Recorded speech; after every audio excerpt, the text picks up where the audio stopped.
गोमती नगर विस्तार के भरवारा स्टेज के पास एक मकान के अंदर बनाए गए चर्च में धर्म परिवर्तन का आरोप लगा है, जिसके बाद पूरा दिन वहां पर हंगामा चलता रहा। पूरा मामला क्या है, इस रिपोर्ट के जरिए देखिए।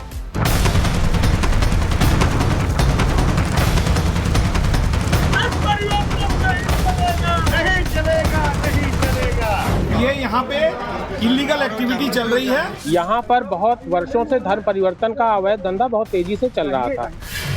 धर्म परिवर्तन पर आर पार।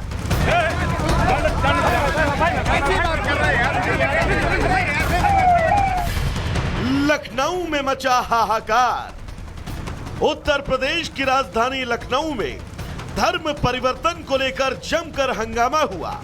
गोमती नगर विस्तार के भरवारा स्टेज के पास एक मकान के अंदर बनाए गए चर्च में धर्म परिवर्तन का आरोप लगा। इसे लेकर नाराज स्थानीय लोगों ने जमकर हंगामा किया और धर्म परिवर्तन नहीं चलेगा के नारे बुलंद किए। आरोप लगा कि हिंदुओं को जबरन और लालच देकर क्रिश्चियन बनाया जा रहा है। स्थानीय लोगों की शिकायत पर भारी संख्या में पुलिस पहुंची। बताया जा रहा है कि 50 से 60 लोगों को पुलिस थाने लेकर गई। ये यहाँ पे इलीगल एक्टिविटी चल रही है। यहाँ पे क्रिश्चियन धर्म परिवर्तन किया जा रहा है। हम लोग जब यहाँ आए तो पता चला कि 4-5 लोग हैं जो कि धार्मिक कार्यक्रम कर रहे हैं, लेकिन जब जो हम लोगों ने हल्ला गुल्ला सुना उससे हम लोगों को लगा नहीं कि 4-5 लोग हैं। ये एक्टिविटी आज 5-6 साल से चल रही है। यहाँ पर बहुत वर्षों से धर्म परिवर्तन का अवैध धंधा बहुत तेजी से चल रहा था। 7-8 वर्ष हो गए, लेकिन यहाँ पे पिछले कुछ महीनों से धर्म परिवर्तन की जो एक्टिविटी है वो बहुत तेज हो गई है और यहाँ पे स्थानीय लोग पीड़ित हैं। स्थानीय लोगों के मकान दुगने रोड पे खरीदे जा रहे हैं और यहाँ पे दुगने रोड पे यहाँ पे मकान खरीदे जा रहे हैं। लोगों को प्रलोभन दिया जा रहा है। तो वहीं स्थानीय लोगों ने बताया कि यहाँ पर दोगुने दामों पर मकान खरीदे जा रहे हैं। रेजिडेंशियल प्रॉपर्टी पर चर्च बनाया गया। चर्च के ठीक सामने रहने वाले लोगों ने इसकी शिकायत की। शिकायत के बाद हिंदू समाज के लोग इकट्ठा हुए। उन्होंने बताया सुबह 10 बजे के करीब 400 से 500 की संख्या में लोग चर्च के अंदर संदिग्ध एक्टिविटी कर रहे थे। चर्च का दरवाजा खुलवाने का प्रयास किया गया। पुलिस आई। पुलिस के बड़े बड़े अधिकारी और 2 थानों की पुलिस पहुंची, लेकिन चर्च का दरवाजा नहीं खुला। उन्होंने बताया कि चर्च के अंदर पता नहीं कौन सी अवैध एक्टिविटी हो रही है। खैर, धर्म परिवर्तन के इस खेल का पर्दाफाश होने के बाद स्थानीय पुलिस अब पूरी तरह से एक्टिव है। पुलिस का कहना है कि वो जबरन या लालच देकर करवाए जा रहे धर्म परिवर्तन की गहनता से जांच कर आरोपियों को सलाखों के पीछे पहुंचाने का काम करेंगे। Bureau report, Republic Bharat. तो आखिरकार बवाल क्यों हुआ, सबसे पहले आपको वो समझा देते हैं कि चर्च में धर्मांतरण बवाल भीषण क्यों। महिला को धोखा देकर के शादी करना ये अपराध है और उसके साथ साथ सजा क्या है इसकी, 20 साल या अधिकतम आजीवन कारावास इसमें हो सकता है। अब आपको बताते हैं कि दूसरे अपराध में किस तरीके की सजा होती है। अवैध रूप से महिला का धर्म परिवर्तन करने पर 20 साल से ज्यादा की सजा हो सकती है, ये कानून कहता है।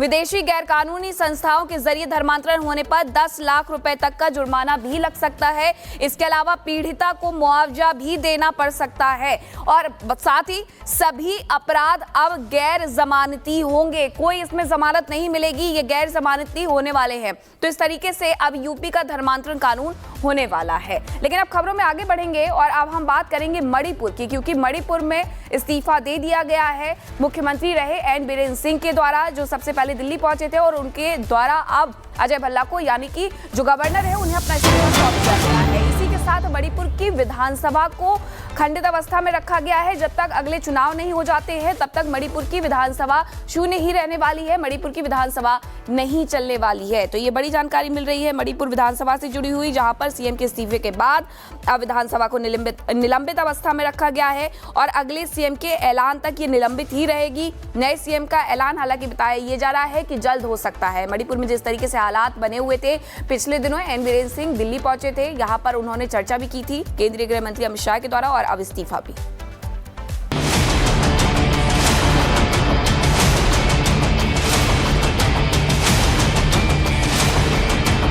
मणिपुर में सीएम वीरेंद्र सिंह ने अपना इस्तीफा देर रात राज्यपाल को सौंप दिया उन्होंने इम्फाल के राजभवन में राज्यपाल अजय कुमार से मुलाकात की और अपने मंत्री पद से इस्तीफा दे दिया। इस मुलाकात के दौरान बीजेपी प्रदेश अध्यक्ष समेत कुछ मंत्री और विधायक भी उनके साथ थे। एनपीएफ के 14 विधायक भी उनके साथ राजभवन पहुंचे। राज्यपाल ने मुख्यमंत्री के साथ साथ उनकी मंत्री परिषद का इस्तीफा भी स्वीकार कर लिया और अनुरोध किया कि वैकल्पिक व्यवस्था होने तक वो पद पर बने रहे। हालांकि उनका इस्तीफा ऐसे समय पर आया जब सोमवार को ही विधानसभा का सत्र था। सरकार के खिलाफ कांग्रेस ने अविश्वास प्रस्ताव का नोटिस दिया था और आज इसे लेकर विधानसभा में सत्र बुलाया गया था। अपने इस्तीफे के बाद उन्होंने इसे लेकर एक बयान भी जारी किया और मणिपुर की जनता के साथ केंद्र का भी आभार जताया।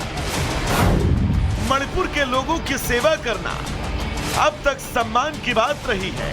मैं हर मणिपुरी के हितों की रक्षा के लिए समय पर कार्रवाई, हस्तक्षेप, विकास कार्यों और विभिन्न परियोजनाओं के कार्यान्वयन के लिए केंद्र सरकार का आभारी हूँ।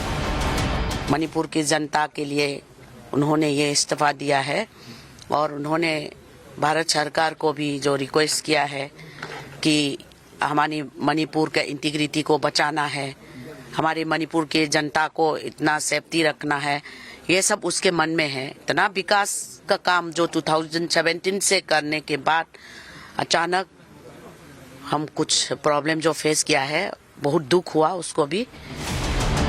इस्तीफे का फैसला लेने से पहले बीरेन ने रविवार सुबह केंद्रीय गृह मंत्री अमित शाह से दिल्ली में मुलाकात की थी।